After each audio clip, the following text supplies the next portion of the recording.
Assalamualaikum warahmatullahi wabarakatuh. Perkenalkan, saya Sri Wulandari dari FSPB 23A, Fakultas Matematika dan Ilmu Pengetahuan Alam Universitas Negeri Medan.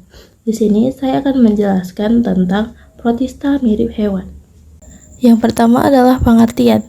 Protista mirip hewan atau protozoa adalah jenis protista yang memiliki ciri-ciri yang mirip dengan hewan. Ini adalah jenis protista yang memiliki sifat heterotrof, yang berarti mereka memakan atau memanfaatkan organisme lain sebagai sumber nutrisinya.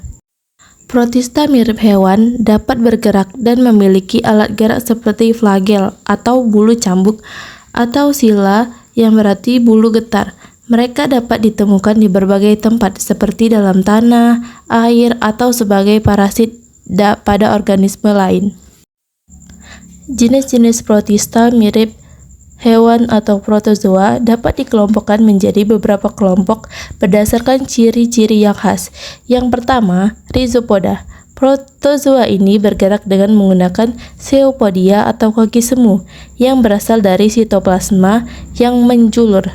Beberapa jenis rhizopoda memiliki cangkang yang terbuat dari kalsium karbonat dan silika. Contoh protozoa dari kelompok ini adalah amuba. Yang kedua, flagellata. Protozoa ini memiliki alat gerak yang berbentuk seperti cambuk atau flagel. Flagellata diklasifikasikan menjadi dua, yaitu Phytoflagellata atau yang lebih menyerupai tumbuhan karena memiliki klorofil, dan yang kedua Zooflagellata yang tidak berklorofil dan hidup sebagai parasit. Contoh protozoa dari kelompok ini adalah Paramecium. Jenis yang ketiga adalah sporozoa. Protozoa ini tidak mempunyai alat gerak dan hidup sebagai parasit di tubuh organisme lain. Sporozoa mempunyai organel kompleks yang membuat mampu menempel ke inangnya. Contoh protozoa dari kelompok ini adalah Plasmodium, yaitu penyebab malaria. Jenis yang keempat ada Ciliata. Protozoa ini menggunakan silia atau rambut getar sebagai alat geraknya. Silia terdapat di seluruh permukaan sel dan berfungsi sebagai alat bantu untuk menggerakkan makanan ke sitostoma atau mulut pada Ciliata. Contoh protozoa dari kelompok ini adalah Paramecium. Sebagian besar protozoa hidup di air, tetapi ada juga yang hidup di tanah atau sebagai parasit pada organisme lain. Mereka memiliki peran penting dalam ekosistem sebagai predator mikroba dan konsumen tingkat rendah di rantai makanan. Tetapi beberapa protozoa juga dapat menyebabkan penyakit pada manusia dan hewan, seperti Plasmodium yang menyebabkan malaria.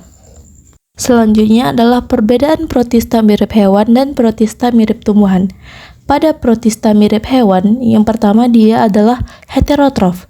Protista mirip hewan ini makan atau memanfaatkan organisme lain sebagai sumber nutrisi. Yang kedua itu uniseluler. Protista mirip hewan berbentuk uniseluler yang berarti hanya memiliki satu sel. Selanjutnya tidak memiliki klorofil. Protista mirip hewan tidak memiliki klorofil yang digunakan oleh tumbuhan untuk fotosintesis. Yang keempat adalah hidup di air. Sebagian besar protista hidup di air, seperti air laut, empang, dan danau. Sedangkan protista mirip tumbuhan, yaitu yang pertama autotrof. Protista mirip tumbuhan dapat membuat makanannya sendiri secara fotosintesis, yang berarti memiliki klorofil. Yang kedua adalah multiseluler. Protista mirip tumbuhan dapat terbentuk dari banyak sel atau yang disebut multisel. Yang ketiga memiliki klorofil. Protista mirip tumbuhan memiliki klorofil yang digunakan untuk berfotosintesis. Yang keempat yaitu hidup di air. Beberapa alga hidup di air seperti air laut, empang, dan danau. Demikian penjelasan singkat yang bisa saya sampaikan tentang protista mirip hewan. Semoga bermanfaat untuk teman-teman sekalian. Terima kasih. Wassalamualaikum warahmatullahi wabarakatuh.